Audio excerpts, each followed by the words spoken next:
Israeli airstrikes hit Syrian Ministry of Defense in Damascus. At least 3 dead, dozens injured.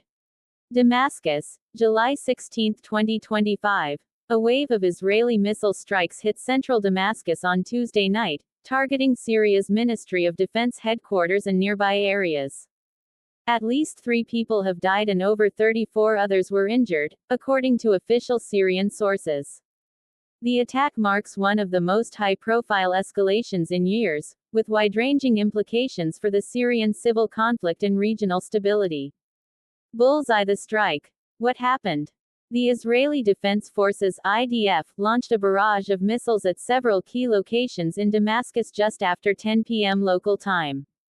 Among the targets was the Ministry of Defense building located near Umayyad Square, one of the most secure zones in the capital.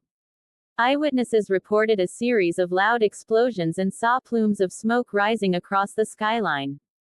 Syrian state TV was broadcasting live when the strikes hit, forcing the anchor to flee mid-broadcast as loud blasts echoed behind her.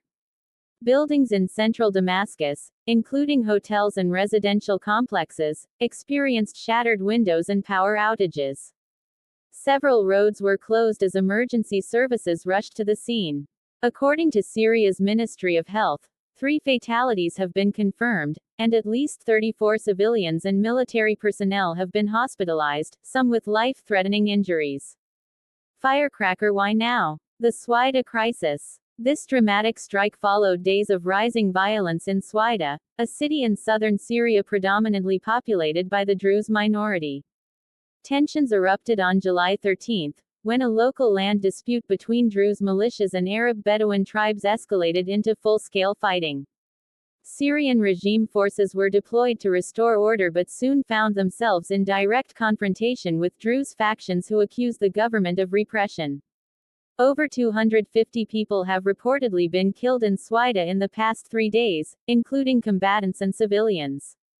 The Syrian Observatory for Human Rights said the toll may rise to 319, making it one of the deadliest weeks in the area in over a decade.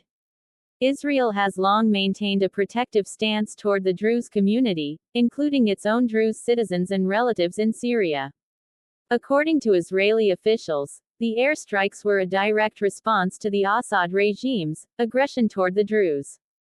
Speaking head Israeli statement. Israeli Defense Minister Israel Katz confirmed the strikes during a press conference in Tel Aviv. He said, "These painful and precise strikes are a warning to Assad. We will not allow the Syrian regime to massacre the Druze population under the cover of internal conflict. We stand by our allies and our people." He further accused the Assad government of deploying tanks, helicopters, and Iranian-aligned militias to forcibly suppress Druze autonomy in the south. The Israeli Prime Minister's office released a separate statement saying that further action will be taken if Syrian forces do not immediately withdraw from Sweida. Collision damage assessment. Photos and videos emerging from Damascus show significant structural damage to the Ministry of Defense building, with parts of its upper floors collapsed. Several nearby buildings also suffered shattered glass, damaged rooftops, and fire damage due to secondary explosions. Air defense systems were reportedly activated, but many of the incoming missiles penetrated and hit their targets.